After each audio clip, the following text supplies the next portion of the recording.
Oxford বিশ্ববিদ্যালয়ের কেলক কলেজে মুখ্যমন্ত্রীর বক্তৃতা চলাকালীন প্রতিবাদ দেখানোয় বারবার নোটিশ পাঠাচ্ছে রাজ্য মেডিকেল কাউন্সিল। এমনই অভিযোগ করলেন ভারতীয় বংশোদ্ভূত ব্রিটিশ নাগরিক চিকিৎসক রজত শুভ্র বন্দ্যোপাধ্যায়। এখনো কোনো জবাব মেলেনি বলে জানিয়েছে রাজ্য মেডিকেল কাউন্সিল। এই সেই নোটিশ, যে নোটিশ রাজ্য মেডিকেল কাউন্সিলের তরফে তাকে বারে বারে পাঠানো হচ্ছে, এমনই অভিযোগ করেছেন ভারতীয় বংশোদ্ভূত ব্রিটিশ নাগরিক চিকিৎসক রজত শুভ্র বন্দ্যোপাধ্যায়। বাজে প্রপাগান্ডাকে চ্যালেঞ্জ করেছিলাম, আমাকে তো টার্গেট হতেই হবে। So definitely related to that. ওইটার পরেই এসব নোটিশ এবং ইত্যাদি আসতে শুরু করেছে।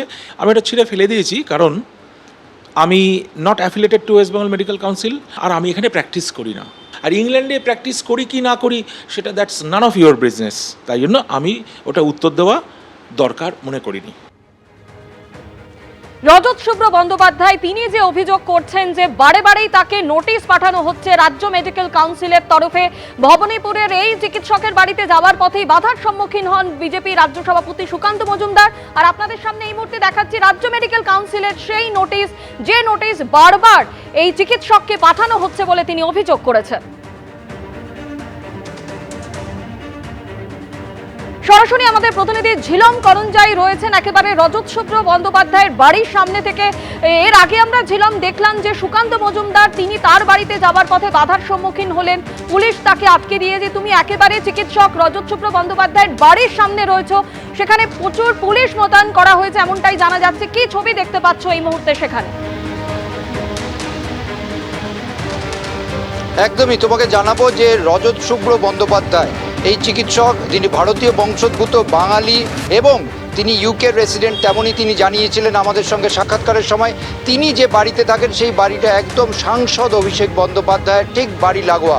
আমার সহকর্মী দিব্যেন্দুকে দেখাতে বলবো সেই বাড়ি, যে গলি, সেই গলির শুরুতেই জায়গাতে বলবো সেই বাড়ি লাগোয়া, সেখানেই সেই ঠিকানাতে, সেই ঠিকানা আদতে হরিশ মুখার্জি রোডের ওপরে হলেও তার ঠিকানা হচ্ছে 61/G/1 কালীঘাট রোড, এবং সেখানেই তাকে এই নোটিশ পাঠানো হয়েছিল রাজ্য মেডিকেল কাউন্সিলের পক্ষ থেকে।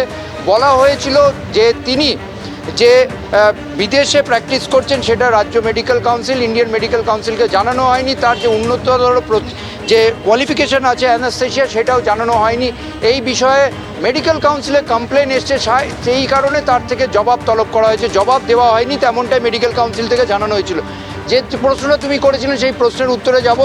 যেহেতু বাড়িটা সাংসদ অভিষেক বন্দ্যোপাধ্যায়ের লাগোয়া, এখানে বরাবরই নিরাপত্তা থাকে এবং যথেষ্ট নিরাপত্তার একটা নজরদারি থাকে, কড়াকড়িও থাকে।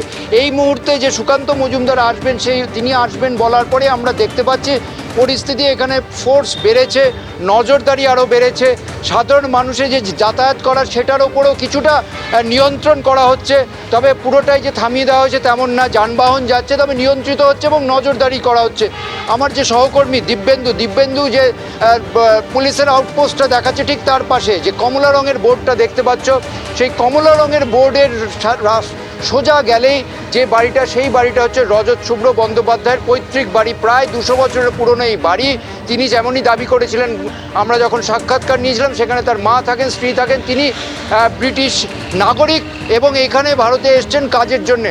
তার বক্তব্য যে এই মেডিকেল কাউন্সিলের যে চিঠি, রাজ্য মেডিকেল কাউন্সিল যে নোটিশ পাঠাচ্ছে, তার জবাব তিনি দেবেন না, তিনি জবাব দেওয়ার প্রয়োজন আছে বলে মনে করেন না। আর তার সঙ্গেই দেখা করতে রাজ্য বিজেপি সভাপতি সুকান্ত মজুমদার আসছিলেন।